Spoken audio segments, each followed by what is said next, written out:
One of the things I love the most about the NES era of gaming is that you never knew what to expect. The formula for making a successful game had not been established, so people were just willing to try anything. Through that innovation, some of the best games of all time were made. Gaming was so new, genres themselves were not fully realized, and as a result, you had a whole bunch of games that mixed gameplay styles to some really awesome results. Of course, there are some really well-known games that did this. You have everything from Contra's base stages, Blastmaster's on-foot versus vehicle sections, and probably no game is more famous than Battletoads, which had just about 12 different genres packed into its 12 levels. Everyone knows these games, but I wanted to feature some lesser known examples of games that mix up genres to some really cool effects. But before I get into the more obscure stuff, I did want to give a brief mention to The Adventures of Bayou Billy. That is, The Adventures of Bayou Billy, for those of you who don't speak 8-bit. I feel like this is a game that everyone has played, that everyone has talked about, that everyone knows, and quite literally, nobody has ever beaten. The obscene difficulty makes this game borderline unplayable. I have heard of the Japanese version of the game called Mad City that is allegedly a lot easier and much more playable. I've never tried it, but it definitely is on my bucket list. I think the concept here is so cool. You play this Crocodile Dundee kind of fellow on a mission to rescue your girl. Gameplay then follows the loop of an action movie. You go through swamps, beating up the bad guys with your bare hands, drop kicking crocodiles in the head, and bashing everything you see with a big Bayou stick. Play here takes place as a scrolling beat 'em up. It's kind of like Double Dragon, but crappy. You get through that and you're in this awesome shootout in the forest. You got enemies popping up everywhere and you're just capping everything you see. These are all light gun sections, so if you're playing on original hardware with the CRT, you have to actually plug in the gun and shoot everything. Of course, you don't just magically teleport from the swamp to the next area. You gotta drive there. So you get in your car and you're on this big shootout, helicopters and grenades, you're driving fast, blowing up everything in a cool 3D driving section. And where do you go after the long car ride? I have no idea. I never made it that far, and you probably won't either. In fact, the only reason I know about these three gameplay styles is the game lets you select the practice mode where you get to sample each stage. In reality, I don't think I've ever beaten a single level in this game. It's just ungodly difficult. I love hard games, but there's a limit to everything. And that's a shame, because conceptually, I just love the concept here. I just wish it wasn't so brokenly hard so I could actually enjoy it and maybe make some progress. Bayou Billy is not the only game on the NES to combine side-scrolling, shooting gallery, and driving. Another game that is far less well known, but far superior, that takes this concept and makes it awesome is Vice Project Doom. The game is everything Bayou Billy wishes it could be. You start off in a car shooting. Play here is very similar to Spy Hunter. It's an overhead shooting stage where you're driving fast and blowing up everything in your path. Play here is fast, controls are tight, and it's a super fun way to kick off the game. You then transition into what makes up the vast majority of the gameplay. These platforming stages are heavily inspired by Ninja Gaiden. Your character is fast and attacks with a sword, and you have some ranged weapons like a gun and grenades with limited ammo. Level design here is excellent. The challenge is high, but controls are ultra responsive, and every level ends with a boss. I think these levels are every bit as fun as Ninja Gaiden, which is high praise considering how much I love that game. You even get cutscenes in between levels that flesh out the story like Ninja Gaiden. Finally, you get these first-person shooter levels, where you have to move your cursor around to shoot all the baddies. Unlike Bayou Billy, these are not compatible with the light gun. I'm not sure why. I think that's kind of a missed opportunity, and it would have been a really cool addition, especially at the time of this game's release, where everyone had a CRT and was playing on original hardware. In spite of that, these sections are still fun, and a lot faster paced than what you saw in many light gun shooters at the time. This is just such a fantastic game. There was a time where I'd call this a hidden gem, but I feel like it is featured on every hidden gems list, so at this point, most people know about it, but it deserves a mention here, because it is one of the best examples of a well-made genre mashup. Guardian Legend is a fantastic and innovative game that didn't get a ton of praise when it was first released, but it has aged gracefully, and is often found on hidden gems lists and talked about fondly in the retro gaming community.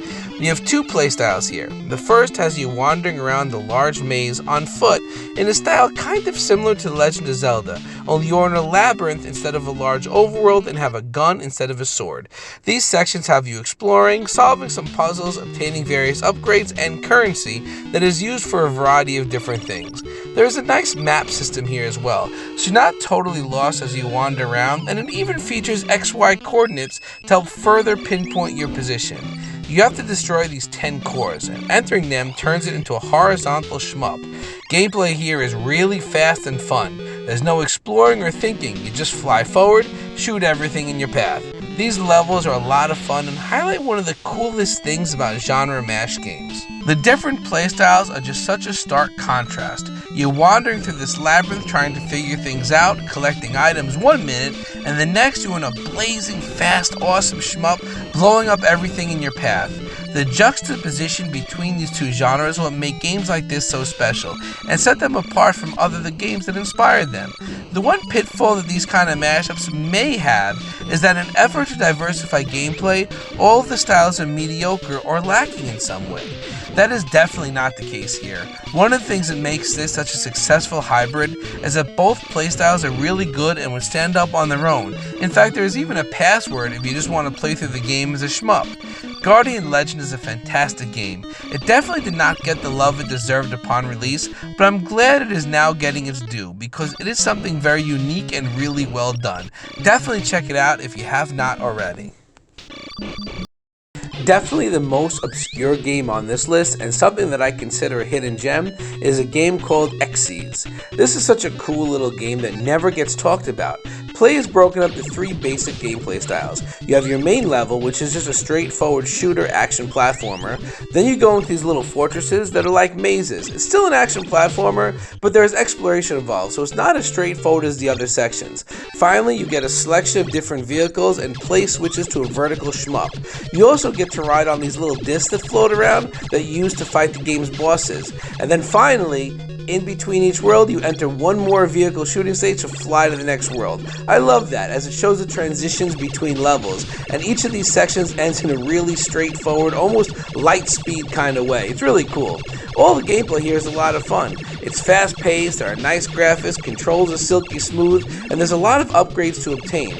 You can collect currency and fight little mini bosses to do all sorts of things. There are different weapons you could buy and upgrade from shops, as well as a variety of magic items that serve as power-ups like hover boots and a mirror power-up that doubles your firepower. There is a lot here, and it's all done really well, but I feel like this is a game that nobody has ever heard of. I don't even really see it featured on Hidden Gems lists. I mean, I get it. The name is silly and hard to pronounce. The cover art is just space. There's nothing appealing about this game on its surface, which is probably why nobody played it when they were young. I remember renting this game as a kid and falling in love with it. I can't tell you why we picked it out of the rental store, but I'm really glad we did. Give this game a shot. It combines several different gameplay styles in a really fun way, and it's something really unique that you probably haven't played or maybe even heard of. Rescue the Embassy mission can kind of be described as a tactical NES shooter, almost like a Rainbow Six, but has a variety of cool gameplay styles. A group of terrorists have kidnapped some hostages, and it's up to your team of elite special forces to rescue them.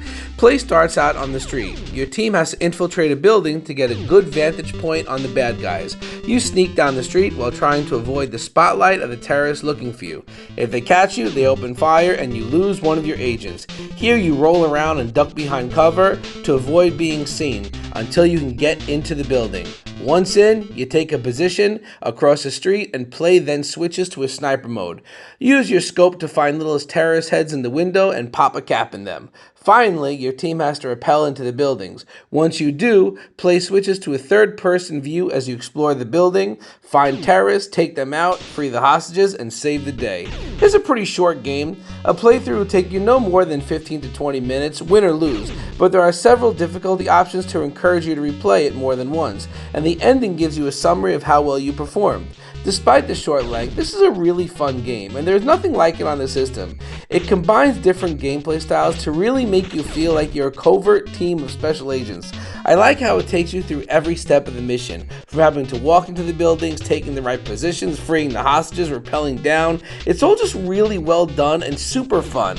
It's definitely a game that you should check out. It's pretty cheap if you're a collector, but if you're not, you know how to play it. It's a short playthrough and there's no reason not to take 20 minutes out of your day to give this game a shot.